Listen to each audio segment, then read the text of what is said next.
राधे राधे दोस्तों। आज हम अध्याय 2 श्लोक 2 को कंटिन्यू करने वाले हैं। तो चलिए शुरू करते हैं। इन 3 दिव्य पक्षों को सूर्य के दृष्टांत द्वारा समझाया जा सकता है, क्योंकि उसके भी 3 भिन्न भिन्न पक्ष होते हैं, यथा धूप, सूर्य की सतह तथा सूर्यलोक स्वयं। जो सूर्य के प्रकाश का अध्ययन करता है वह नौसिखिया है। जो सूर्य के सतह को समझता है वह कुछ आगे बढ़ा हुआ होता है, और जो सूर्यलोक में प्रवेश कर सकता है वह उच्चतम ज्ञानी है। जो नौसिखिया सूर्य प्रकाश उसकी विभिन्न विश्वास व्याप्ति तथा उसके निर्वेश प्रकृति के अखंड तेज के ज्ञान से ही तुष्ट हो जाता है, वह उस व्यक्ति के समान है जो परम सत्य के ब्रह्मांड रूप को ही समझ सकता है। जो व्यक्ति कुछ अधिक जानकार है वह सूर्य गोल के विषय में जान सकता है, जिसकी तुलना परम सत्य के परमात्मा स्वरूप से की जाती है। जो व्यक्ति सूर्यलोक के अंतर में प्रवेश कर सकता है उसकी तुलना उससे की जा सकती है। जो परम सत्य के साक्षात रूप के अनुभूति प्राप्त करता है। अतः जिन भक्तों के ने परम सत्य के भगवान स्वरूप का साक्षात्कार किया है वे सर्वोच्च अध्यात्मवादी हैं। यद्यपि परम सत्य के अध्ययन में रत सारे विद्यार्थी एक ही विषय के अध्ययन में लगे हुए हैं। सूर्य का प्रकाश, सूर्य का गोल तथा सूर्यलोक के भीतरी बातें इन तीनों को दूसरे से विलग नहीं किया जा सकता। फिर भी तीनों अवस्थाओं के अध्येता एक ही श्रेणी नहीं होती है। संस्कृत शब्द भगवान की व्याख्या व्यासदेव के पिता पराशर मुनि ने की है। समस्त धन, शक्ति, यश, सौंदर्य, ज्ञान तथा त्याग से युक्त परम पुरुष भगवान कहलाता है।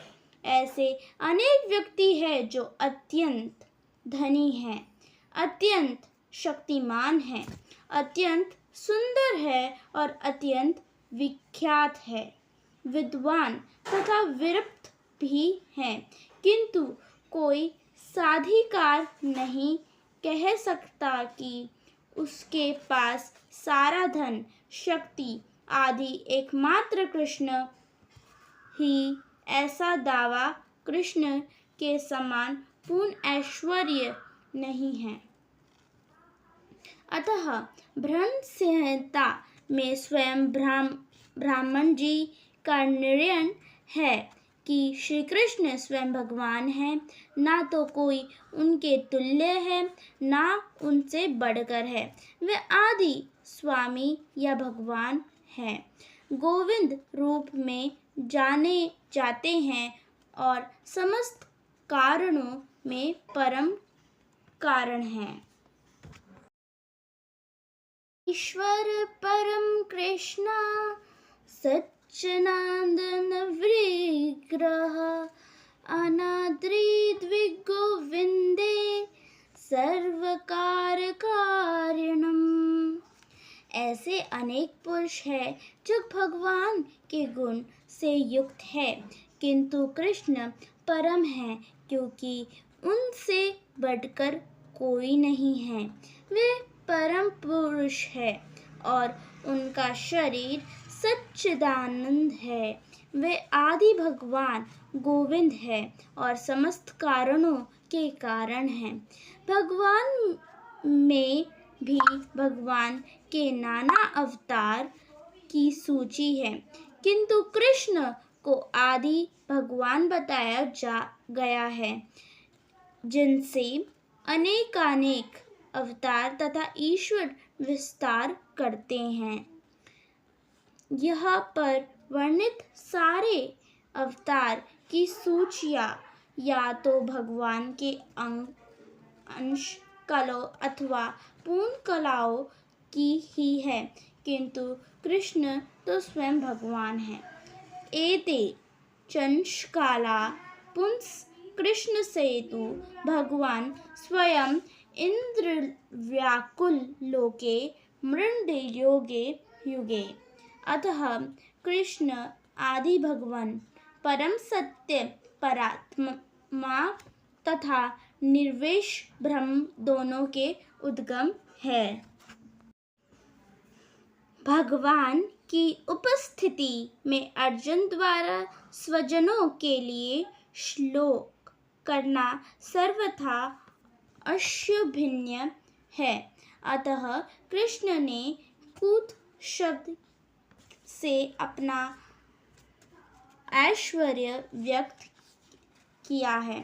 आर्य जैसे सद्भाग्य जाति के किसी व्यक्ति से ऐसी मिलन नाता की उम्मीद नहीं की जा सकती। आर्य शब्द उन व्यक्तियों पर लागू होता है जो जीवन के मूल्य को जानते हैं और जिनके सभ्यता आत्म साक्षात्कार पर निर्भर करती है। देहांतम बुद्धि से प्रेरित मनुष्य को वह ज्ञान नहीं करता है कि जीवन का उद्देश्य परम सत्य विष्णु या भगवान का साक्षात्कार है। वे तो भौतिक जगत के ब्राह्मण स्वरूप से मोहित हो जाते हैं। अतः वे यह नहीं समझ पाते कि मुक्ति क्या है। जिन पुरुषों को भौतिक बंधन से मुक्ति का कोई ज्ञान नहीं होता, वे अनार्य कहलाते हैं। यद्यपि अर्जुन क्षत्रिय था, किंतु युद्ध से विचलित होकर उसने अपने कर्तव्य से गुलरहा हो गया। उसकी यह कायरता अनार्यों के लिए भी शोभा देने वाली हो सकती है। कर्तव्य पथ से इस प्रकार का विचलन ना हो तो आध्यात्मिक जीवन में प्रगति करने में सहायता बनता है, ना ही इससे अपने संसार में ख्याति प्राप्त की जा सकती है। भगवान श्री कृष्ण ने अर्जुन द्वारा अपने स्वजनों पर इस प्रकार की करुणा का अनुमोदन नहीं किया। तो दोस्तों, अगर आपको हमारी वीडियो अच्छी लगती है तो वीडियो को लाइक शेयर सब्सक्राइब करना ना भूलेगा और अपने एक दोस्त के साथ ज़रूर इसको शेयर करना। इससे पहली वाली वीडियो का हम लिंक डिस्क्रिप्शन में डाल देंगे। तब तक के लिए राधे राधे। आगे हम कल डालेंगे।